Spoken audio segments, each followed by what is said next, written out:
Hey guys, I want to take a second to thank Comfort Pro. Since 2001, Comfort Pro has been helping customers stay comfortable where they live, work, and play. They stand behind their work with a 100% customer satisfaction guarantee. They have 24/7 emergency service, and if you mention the show, you receive a free watchdog maintenance plan for 1 year. Call Comfort Pro at 484-917-1803. 484-917-1803. That's Comfort Pro. This is going to be a good one, Hugo. The Brad Weisman Show. Real people, real life, and everything in between. So what do your kids think of this? Oh, they are so embarrassed. In order to be unstoppable, you simply don't give up. You get knocked down, you get back up again. Where curiosity opens the door to genuine connection. Men really struggle with their emotions. They really struggle with even understanding what's going on. Unfiltered conversations with the people shaping our world. What kind of show is this? And there's red quilted leather all over the walls. There's a swing hanging from the ceiling. I don't sweat you. And now, your host, Brad Weisman. All right. Hugo. Hi. Oh, you're here. Yes, I am. Good. I'm glad you're here. You know, this is different. All right. I always say that. I always say it's different, but this is definitely different. We have somebody in the studio here, and we're going to introduce him in a little bit. But I don't know if you know this, but I started writing a book back in January. Yes, I have heard. Did you hear about that? Yes. All right, good, because I'm glad I brought it up. But yeah, I started writing a book, and it was interesting when I went to start writing a book, like Sylvie had said, write a book. There was different people that said, you need to write a book, And then I started doing it. Then you start sitting there and going, what the hell do I do to write a book? I didn't know what to do. So I found a company that got me in touch with a ghostwriter. All right. And I thought after we got done writing the book, I'm going to have him in to the studio. So we just got done writing the book yesterday. And guess who's here? All right. My ghostwriter, Matt Harms, is here. Matt, how you doing, man? I'm amazing. Thank you, Brad. Good. Yeah, thank you for being here, man. Thanks for driving down here from Westchester, New York. I mean, how could I not when you told me of people flying in from Canada? Like, I would just look very bad if I couldn't make a 3-hour drive. Well, you could have flown, too, if you wanted to. I mean, I could have, but the amount of time I'd spend in TSA would have... This is so true. So true, especially these days. But yeah, so thanks for being here. And you know, it's so weird because we were just talking about this before we started recording. We've been working together since January 7th, I think we decided, or you came up with that. And so it's almost 4 months to the day, I think, next week, if I'm not mistaken. And what's interesting is I thought you were going to be shorter. I mean, not like me short. Like, I thought you were going to be shorter. And it's funny, you come in, I come out to the lobby, and I see this guy that's 6 foot. You're 6'2"? 6'2". Yeah, you started getting up, and you kept getting up. And I was like, this guy's tall. I'm like, I didn't know my ghostwriter was this tall. But it's not that it mattered. I mean, it wasn't like I asked for a short ghostwriter or anything like that. But, you know, this is just cool. It's so cool to meet you in person. And the amount of time we've spent together in the past 4 months is something that I never experienced before. And it was cool. It was really cool. So how was your experience dealing with me for the last 4 months? Well, I mean, I'd like to know what your conception of height for ghosts in general are. Well, how many? This is true. You're making Casper, a good point. right? Yeah, well, Casper was very short. He was also very friendly. Well, I'm very friendly. Yeah, you're very friendly. You're very friendly. But no, it is interesting that I finally get to meet you. It is funny how we have in our minds how tall somebody is when they're seeing them on Zoom for the last 4 months. And what a great experience it was. You were the first ghostwriter I was introduced to.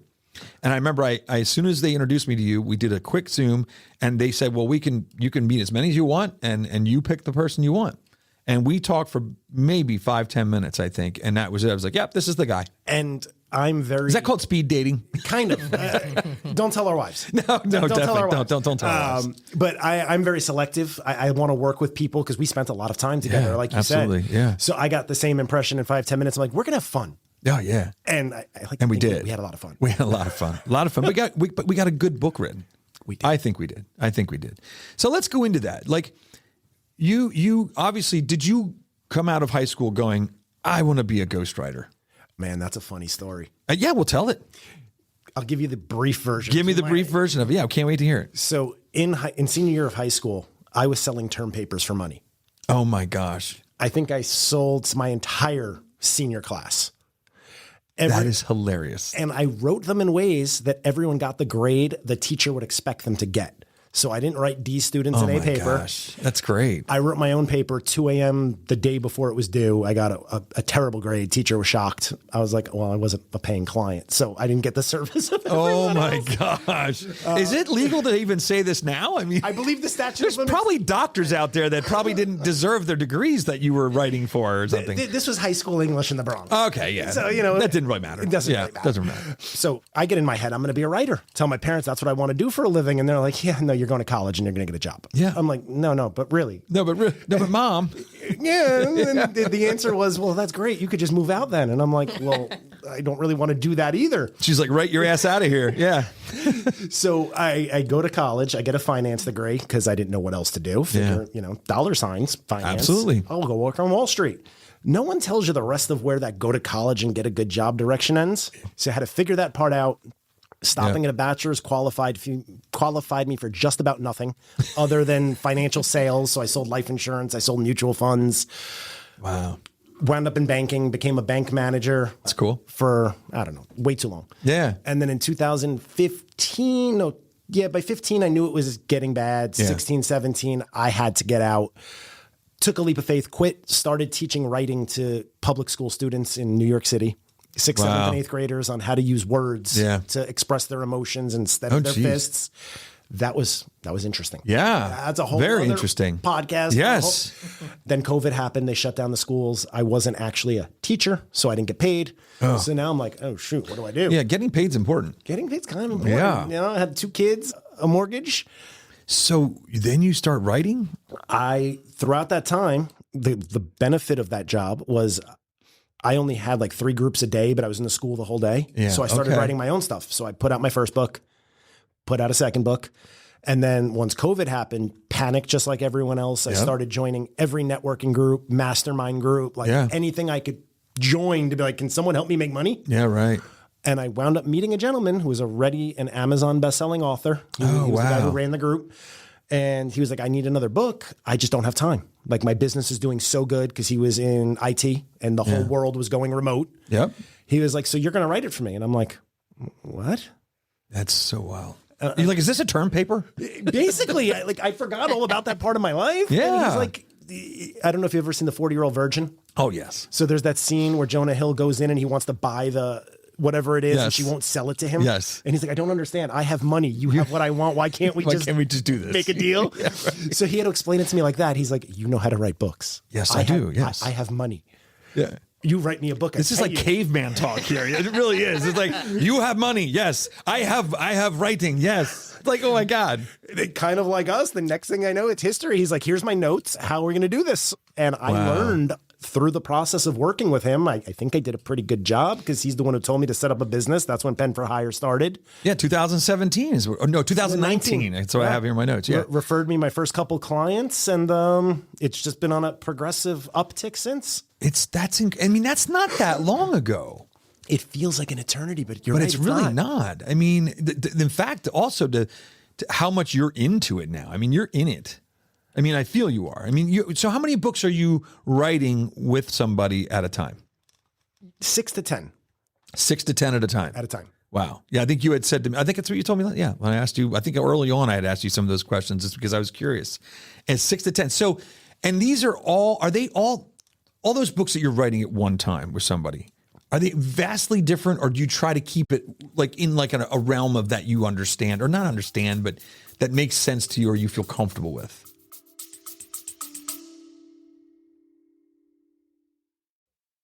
Hey guys, if you're looking to buy or sell a house in Berks County or beyond, let me know. This is Brad Weisman from The Brad Weisman Show. You probably know I'm also a realtor, but I wanted to remind you, if you have any questions or you need anything, please give me a call, 484-256-5836. Thanks.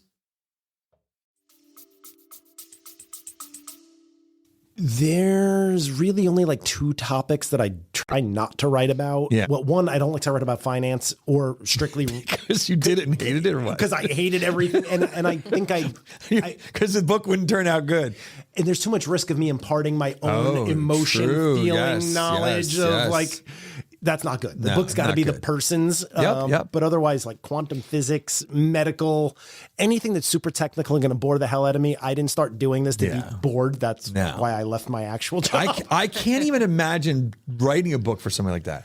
I mean, there's no way it'd be fun. No. Yeah, quantum physics. I mean, really? I mean, that would be so boring. I took a cybersecurity project one time just because person was highly referred, and it was almost like I would be insulting them if I didn't take it's like a referral for a house. Yep. I wanted to grate my face on a cheese grater for most of the project. Yeah, that's not good. It's not a good feel. Not a good feel. Not a good look either. Thankfully, I didn't do it, but oh man. So so that is incredible. So 2019, and it's called Pen for Hire.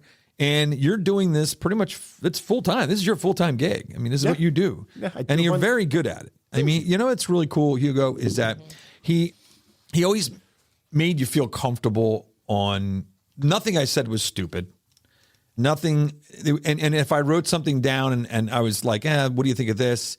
He would say, oh, okay, well, yeah, maybe let's try it this way or whatever. But I never felt like, because I'm not a big English, guru or anything like that. I know what I like to read. I know what I like to talk about. But it was just neat that he took it and kind of just brings it down into where it needed to be. And what I said, ghost doctoring, right? Yeah, I would give him a paragraph and I'd say, you got to work on this. Like, this is basically what I want to say, but you got to ghost doctor this because they're not saying what I want to say. And in all fairness, I don't think Brad's giving himself enough credit because they didn't really take a whole lot of ghost doctoring. Sometimes it was just changing a few words or starting a new paragraph. Yeah. I've had some people who it's just word salad, and I'm like, yeah. So let's go there. Is it times where you're like, Jesus, I'm writing the whole book? Like the guy gave me one sentence for this chapter and I'm writing the whole chapter.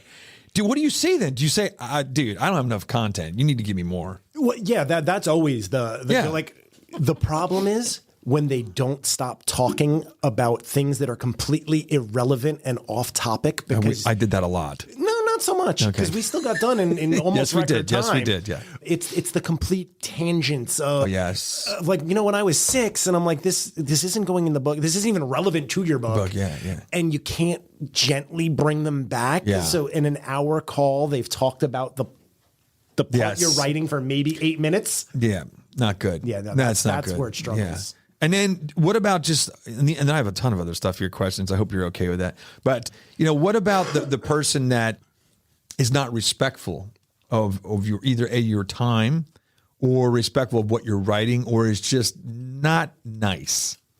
Have you ever had that? Very, very, very few and far between. Again, the beauty of working for myself is I don't have to. You can fire them. And I don't have to take the project to begin with. If I sense like, whoa, this is going to be a problem. Yeah. The respect of time that does come up, unfortunately, more often than I'd like, just because my clients are thought leaders, they're business people, they're busy. Yeah. So I try to take that with a grain of salt. Mm-hmm. There's only been 2 clients out of over 50 projects where I've had to either go back to them or the publisher who hired me and just said, have to come to Jesus talk with them because we've had 6 cancellations, and I can deal with cancellations and reschedule, but when they're constantly 10 minutes before our that's call, not cool. That's not cool. No, that's not respectful of your time, because this is what you do. This is what you do for a living. Right. Now, and if you have somebody else backed up then too to go, it's not cool. And it's a different mindset for me to sit down and write versus talk with somebody. So if I have an hour blocked and now you don't show up, I can't just easily snap my fingers and say, okay, I'm going to go work on something else. Yeah. Like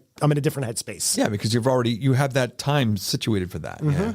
So there's some stuff that we talked about just a little bit before we got on here, and I think we should get into it right away, and then we'll get into some other questions I have too. I have some interesting questions. Ooh. So AI, we talk about this all the time. We talked about in the book that we wrote together.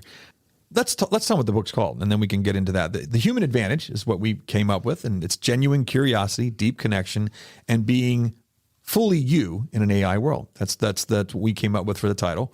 And really excited about that. But let's go, because we talk about AI, let's go into AI when it comes to ghostwriting. Okay. 2 things. There's always a positive and a negative. Okay. The positive you told me, which is just amazing, you showed me pictures just recently, is that in the illustration world of children's books, which you are getting into more now than you were before, is the illustration part is just fascinating.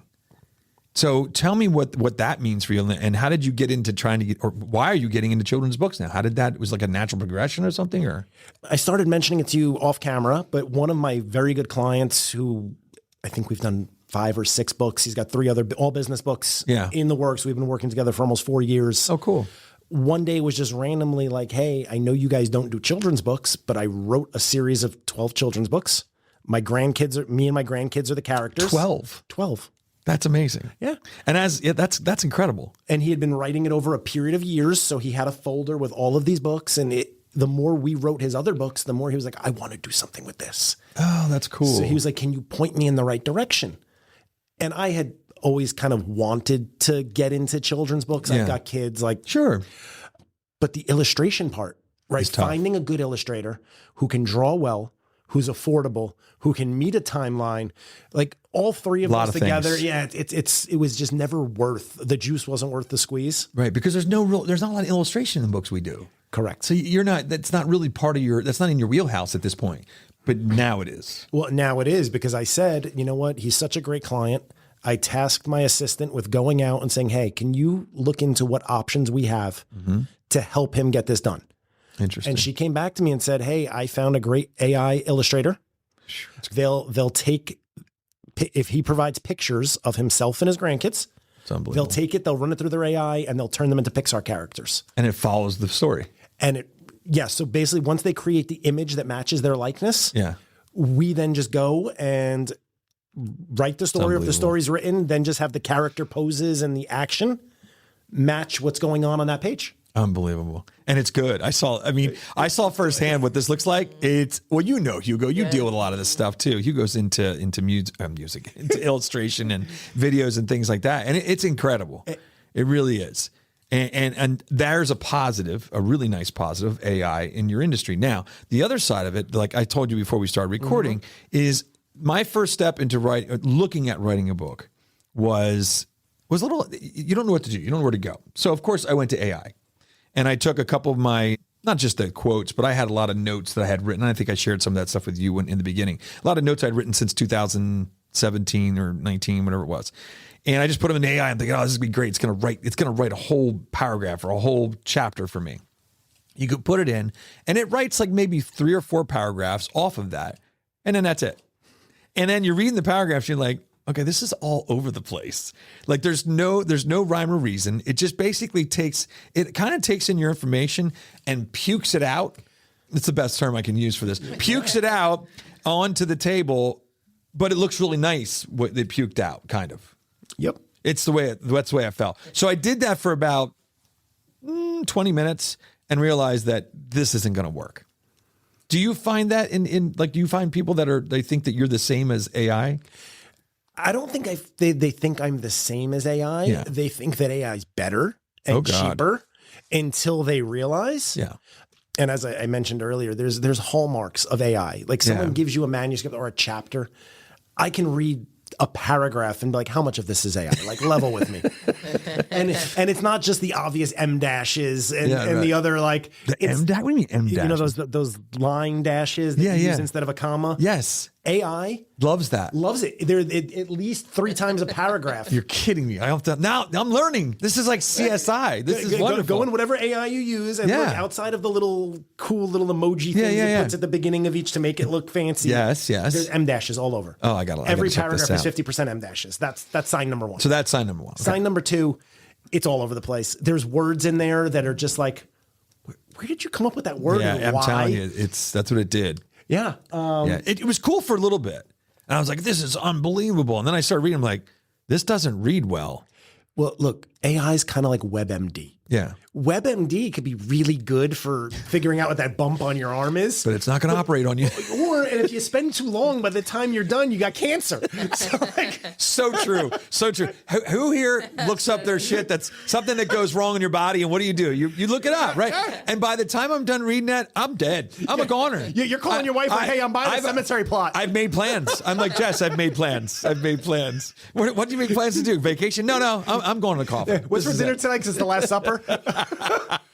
Oh man, but seriously, it's true, right? That's true. If you go on WebMD, you're dying.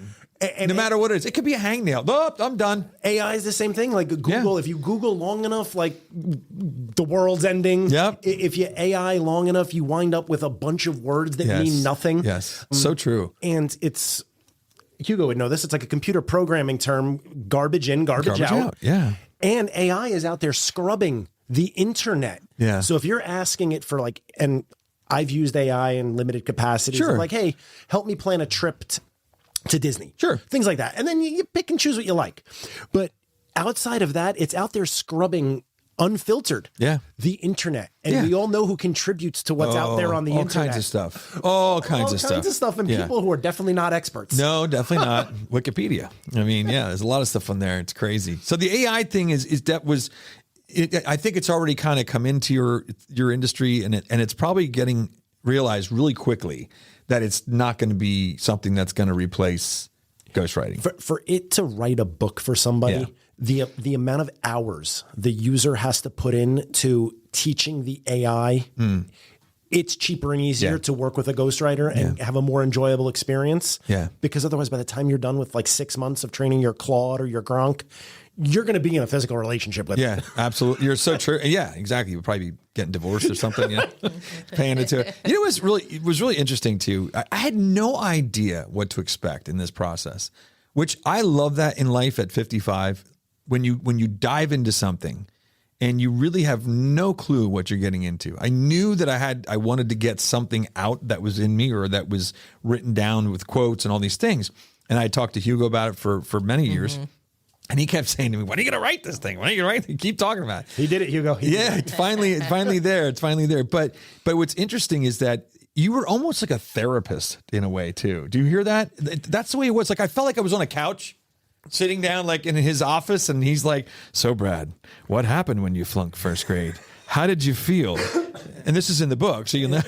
But how did you feel when you flunked first grade? I'm like, I don't know. But you drew stuff out of me that I didn't even realize I still remembered, or had still remembered the experience of it. That's actually beyond the writing is probably the easiest part of what I do, because I know how to write. It comes naturally to me. It's all of the other unsung parts. I've felt like a therapist, not just with you and other clients, a counselor, a priest. Yeah, that's cool. I have clients who've been through some horrific stuff, like domestic violence, civil war in Africa. Wow. And, like, just things that would keep me up at night. Yeah, because like, you become it. Right? You start feeling it. I've got to listen to all the physical details and then turn around and rewrite it in a way. Interesting. So, and that leads me to another question real quick, is that as it went on in our process, like it would go on in any other person that you work with process, in the beginning, you don't know me from anybody. Okay. And we kind of get to know each other a little bit just through the first beginnings of the book. And there was one time I said to you, I think it was only one thing I ever said to you of trying to explain how I wanted it to come about. And I think it was really simple. I think I just said, I'm a casual person. I want it written in a casual, fun. Remember I said about fun? I want it to be fun. I want it to be casual. And then also as we went along with this process, it's like anybody, it's like any relationship, when you call it your wife or whatever, but there was times where I think you understood faster what I meant or what I was talking about, because you get to learn the person and how they react and what their life was what their life was. Did you feel that? Do you feel that on the way as you're going, like, oh, I kind of get what he's saying because I know Brad now? Yeah. And in fact, that's kind of part of the reason I'm so happy to be here today is whenever any of my clients come to New York or I get the opportunity to meet them, because I spend 6 months with them. Yeah. Like on a very non-sexual, intimate way, getting their entire life in a hell yeah. And then it's like, okay, book's done. Bye. It's like a breakup every 6 months, and I'm writing 6 to 10 books at a time, so I have 6 to 10 breakups every 6 months. That's crazy. Is he going to jump off a bridge before he goes home? I'm a little worried about it. We're going to have to keep tabs on you on the way home. There's several bridges. Just don't monitor my speed. Now that I would never judge on. There's no judging on that. The faster, the better. That's right. But yeah, so that's interesting. And I kind of felt that as I went along. It was like, it was easier for me to explain myself or say, hey, you know what I mean? Just to make this a little bit more this, whatever. So it's really cool. Yeah, by the 3 month mark, if someone says to me, you know what I mean, and I don't know what they mean, there's a disconnect. Yeah, true. Interesting. So let's get into, you're also an author.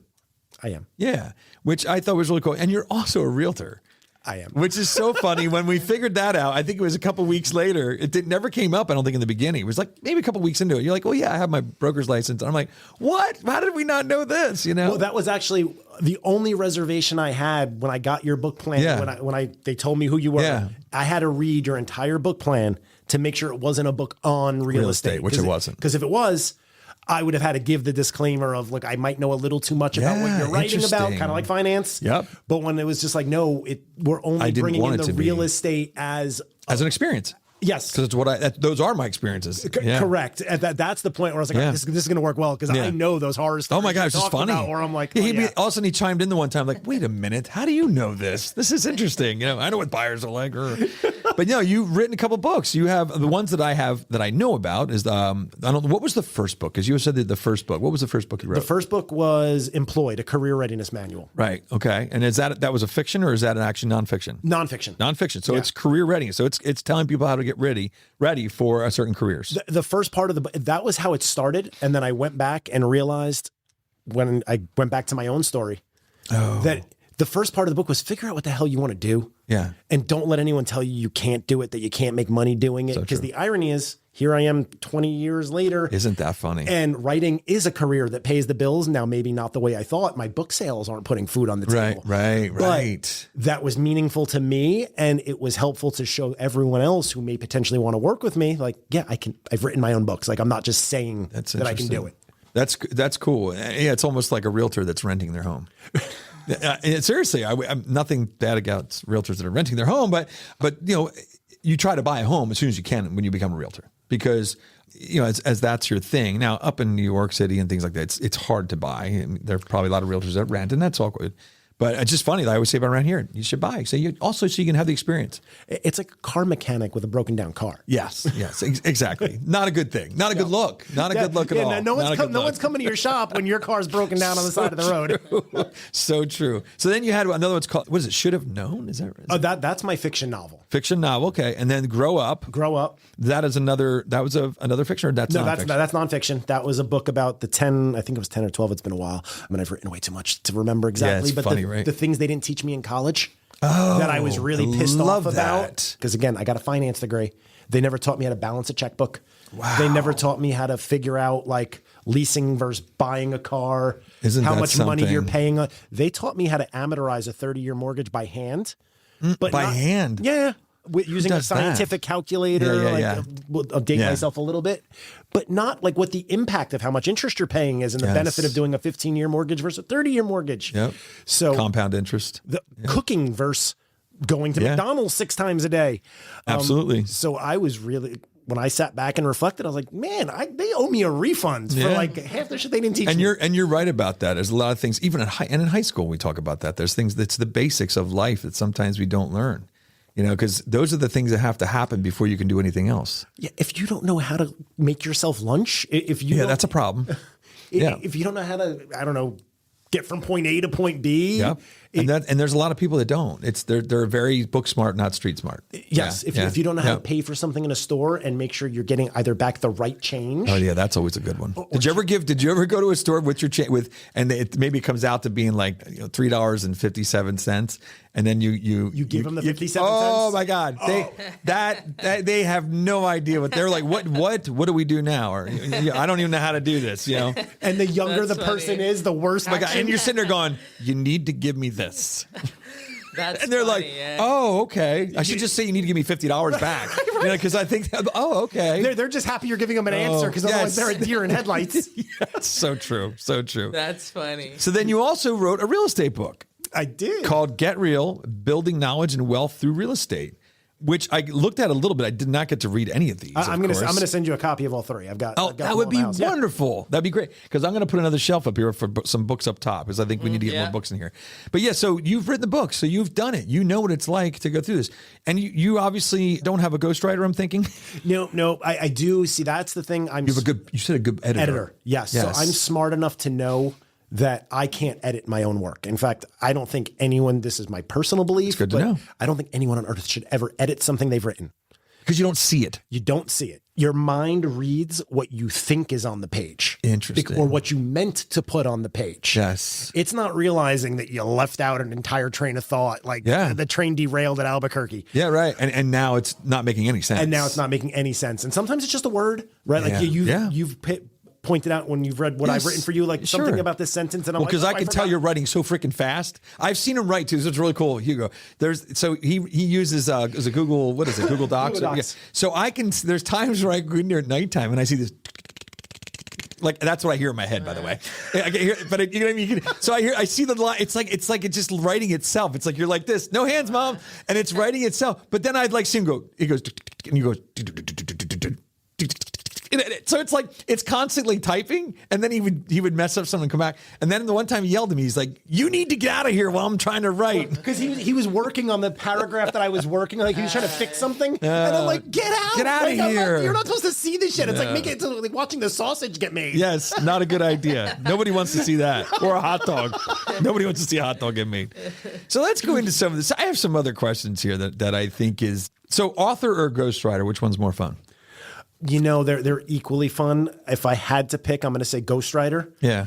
Because I get to meet interesting, knowledgeable people. Oh, that's cool. That makes sense. Author, I got to spend a little too much time in my own head. Yeah, I got it. And that's not a good place to be for too long. There's dust in there and shit. I'm a Gemini, so there's my goodness, a consistent battle in my head. That's funny. So this is the thing that some of the stuff that I came up with that was let me see if we can find it in here. I just want to make sure. And I think I know what I was going to say. So the part that I think is really interesting about ghostwriting, and I don't know if I should go and make a comparison with this, but I'm going to. Go for it. I think of you kind of like a surrogate mother. Okay. And I don't know how, and I'm not belittling surrogate mothers or people that can't have babies. This is just an analogy that I see. Because for a couple that can't get pregnant or whatever, because I have no idea how to write a book. Okay. And I didn't know how to put my ideas in a book format. You go and help me write this book. You guide me through the whole process. You write the book from the things that come out of my head. So you're basically carrying the book for me for the past 4 months. And at the end, you hand it over. Okay. Yeah. Now you've been in the book. You've written the book. You've listened to all the stories of what's going in the book and the background stuff that doesn't even make it the book because of stories that I've told you that I was like, I don't think we should put that in the book. All that stuff. How is there an attachment? Like I always think of the surrogate mother when all of a sudden the baby now goes to the family that gets the baby. Is there that type of attachment to the book or like saying, damn it, I put a lot of good shit into that with that author. And now I feel like I get nothing back. No. So, I'm going to give two answers. Do you understand? You get the parallel? I understand exactly. Yeah. And I'm going to give you two answers. The first is that's the exact reason I don't ghostwrite fiction.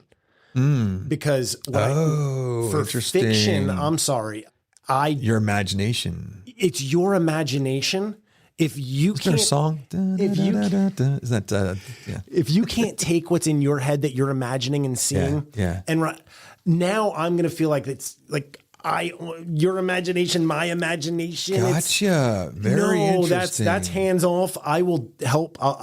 I'll coach people. I'll do developmental editing and kind of point out where their plot flaws are. Yes. But I'm not writing your characters out of your head. I'm not creating your dialogue. That's because then it's actually out of your head. Yeah. Now it's like my baby and I'm not giving it over. With something like this. Man, does that make sense? The author, you're fully involved. It's all you. Yeah. I am really just the vessel. Yeah. Well, surrogate. There you go. It's your words. It's your knowledge. I didn't create any of that. Right. All I did was put in words. I helped it take shape. Yeah. Yeah. But it's all still yours. Interesting. Because in my mind was what I just said. Yeah. I sat there and thought, how would I feel at this moment? And I guess it's just different. You're right. I can see the fiction thing being so different because now you're actually helping develop characters. Whereas in my story, the characters are already developed. Correct. Chad was developed. We gotta get Chad in here. Oh, that's who I'm going with tomorrow. That's who I'm going to the beach with tomorrow. You should have brought Chad into the podcast. Chad is the one going with me. Isn't that funny? And he read the part that we wrote. Okay. And he loved it. He's like, I can't believe. First off, he goes, how the hell did I make it in your book? I said, I don't know, but you did. Because it was just something that we started talking about. And he actually wound up in there twice. Yeah, he did. Refer back to him. Yes, exactly. Chad made it in the book, which is really funny. let's just put it, I wanted to say the other thing is, have you ever put into words something that you're like, damn, I should have saved that though for my book? But you said the fiction's the only time that you would do that. Kind of answers that question, I think, maybe. Yeah. No, there's anything that I've put in someone's book, it was theirs. It was theirs. Yeah. Yeah. So that's cool. in all honesty, if I took something that I didn't put in their book and put in my book, I'd feel kind of dirty. Yeah. And is there ever a time when you were like, thank God this freaking book is over? If you say now, I just the podcast is over. If he says, yeah, that whole human advantage bullshit, then he's out of here. look. I drive 3 hours to get away from bullshit, not to drive come to to it. Yes, so yes. that should. No, but if there are times where you're like, oh my God, or you say to your wife, guess what? I'm finally done with Bob's book. So number one, I don't share too much about most of those. I did have. There's a few clients where if they never call me again, I won't be upset. Got it. And that's like any business. Every business has that. Yeah, they still got a quality. They product take there. more from you than you can give. That is correct. Yeah. And I you mean, feel empty afterwards. Yeah. And those are usually the people who somehow winding up with my cell phone number that I don't generally give out. And it's guess who has it? An 11, but you've never 11 p.m. texted I me would like, never hey, do can that. you look at page 30, line 3? Like, Never. No, I can't. No, that's ridiculous. It's absolutely ridiculous. So how long does it typically take to write a book? I think if there's somebody that's looking to write a book, what do you suggest as the process? To find the publisher first, like I did, and then that got me to you? Or do they go directly to you from your website for Pen for Hire? Can they start there just and go through you? Yeah. So, I mean, it really depends what someone needs. Yeah. So you went directly through the publisher, which is great because they've got the entire team beyond just book production. Yeah. They've got the marketing, they've got the support. They're the ones that are going to get you. It's a package, a big package. They're going to get you the wider reach. Yep. I'm more brass tacks. We write the book. Yep. My team will get it edited for you. And then we're either going to guide you to getting a doing it yourself, getting your own Which cover, there's plenty of those. Which is plenty of those, or kicking you over to if you have the budget. Because they do a la carte also. They do. Yeah. And I saw that they do a la carte, which is cool. My first piece of advice generally is figure out what your budget and your time frame is. Yeah. If you're someone's like, I really don't got a whole lot of money to put into this, but I've got the time. That's why I do author coaching. It's very much the same as the ghostwriting process, where That's what we talked about, author coaching. We talk, we shoot the shit, all the ideas go down on paper, but between meetings, instead of me writing it and asking you to read it, you're writing it and I'm reading it. I do not like that one. So don't like that process at all. And that's for the people, again, who either like writing, they just need some help and accountability, or a combination, hopefully, of that. 'Cause if you can't write, you probably coaching's still not the right arrangement. Yeah, right. Or two, you can write, but you don't have the budget, but you have more time to give to doing it, and you just need someone to make sure you're doing it. If you've got a higher budget, then start figuring out first, what is your goal from the project? Most people never make their money back in book sales. I have that's not my desire. And I had no desire from the beginning. This was not for making any money. This is for getting the things out in my mind that I think will help other people. And that's the second part of when you're deciding what direction to go, figure out, and this is what I coach people through on our first 1 or 2 free consultations, is what is your goal from this project? Do you are you making the world a better place? Hopefully, because those are the projects I like. Sure. Are you looking to bring, I wrote my real estate book for myself to kind of back up my philosophy that your book is your business card? Absolutely. In New York, in Westchester County, there's, 20,000 realtors. Yeah. So when someone says to me, what makes you different from the other guy? I have a book. I'm like, did he write a book on real estate? Here's a copy. That's awesome. It's kind of like a mic drop. It's a resume on steroids. It's a resume on steroids. No one's ever going to read the friggin' thing, but who's going to remember? In fact, the pages are blank. Pages are blank. It just has a cover and a back, and it's it. That's funny. Brad, you're giving away all my He just hands it secrets. to him. They're like, wow, this is great. Take it home. There's nothing in the book. Just pictures of houses. I have joked with clients before that you could probably, if you really wanted to run a social experiment, just create a really nice cover, a really nice title, an introduction, and that's it. And the rest And blank. most people wouldn't even realize. No, and you can ask them in 3 months, what'd you think of my book? And they'll lie to you. They'll be like, oh, that was great. So good. So good. What'd you think after page 12? Yeah, exactly. Nothing. Oh, man. Well, we're going to wrap this up soon. There was a couple other things. Let me see if I covered everything I wanted to. You talked about the children's book, which is cool. And then I think one thing is, how does somebody know? I think I sometimes I look at life and the world and go, how does they have something they feel they want to get out? Okay, like I did. And how do you know when it's it's time to write a book? Or do you think there's like that you should have enough written? You have to have enough ideas, obviously, and a focus on what you're doing. But there's a lot of people probably afraid of doing it. But I think if they knew about the process that I did with you, there'd be a lot more people writing books. I truly believe everyone has a book in them. That's cool. You know, what the subject of that book is, who the audience is, whether or not they have the means. Because everybody has a story. Because everyone has a story. Everyone has a story. Wow. And from the beginning of humanity, we've been teaching in stories. Cave paintings, hieroglyphics, campfires. Yeah. What the written word, right? Like, it's gotten us to the point we're at today. Yeah. So everyone has something. I think if anyone's still questioning that, do you find yourself as someone who people come to for advice all the time? Are people always saying you should write a book? Are people, are you the most sought after person in a conversation for whatever? Those are the things that kind of indicate that people like listening to you. And if they like listening to you, you can only speak to so many people at a time. Yeah. But if you put everything you got to say down in a book, whether you think it's valuable or not, you never know one person could get something out of your book that is life-changing for them. Yeah. Yeah. So true. So true. Do you have anything you want to add before we end it? Are you working on any books right now for yourself? I am, actually. Are you? I am. What are you going to tell us what it is? Or no? So there's two. The first, it's funny, the person came to me as a referral to hire me. He had written half a book on self-directed IRAs. Oh, wow. If you're familiar with, and it's all about how he used them. He used real estate in his self-directed IRA. Yep. I read his stuff and I was like, Dan, I can't write this for you. Like, I can't take your money.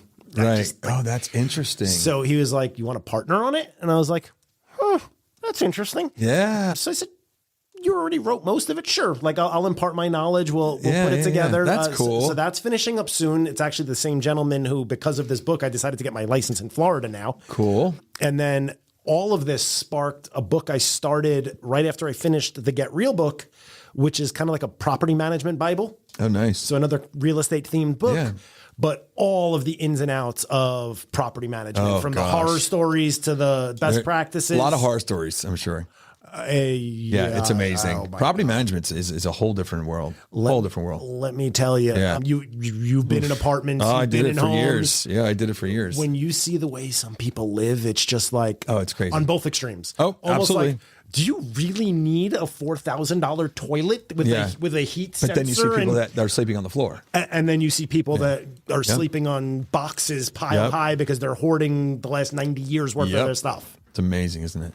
Yeah, it's so cool. Do you have anything for him, Hugo?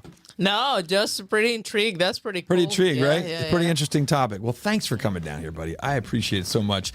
It has been a great process. You have been awesome to work with. I'm very excited about getting on to the next phase of it and getting the book out there, and hopefully by the end of the year or next year. If anybody is looking to write a book, I suggest they get in touch with you. Matt Harms, it's Pen for Hire, and if you look that up, you'll find it. I mean, it's pretty simple. And we'll have it on our socials when we air this, and we'll be able to get in touch with you. All right. Amazing. Brad, this was well worth the ride. All right, cool. It was like a condensed 4 months just in 30 minutes. Exactly. It's so true. So true. So thanks so much for coming down. I appreciate it. Same here. All right, there you go. Matt Harms. Yeah, Pen for Hire. If you're looking for a ghostwriter, if you're thinking about writing a book, please look him up. He makes the process comfortable, easy to do, and it's just a great process. I really enjoyed it. And if you're looking to do that, get in touch with him. All right, that's about it. We'll see you next Thursday at 7 p.m. All right. Talk to you then. Hi, this is Brad Weisman. Come back here every Thursday at 7 p.m. to watch The Brad Weisman Show. We have new guests every single week, and we love having you as an audience. All right. We'll see you soon.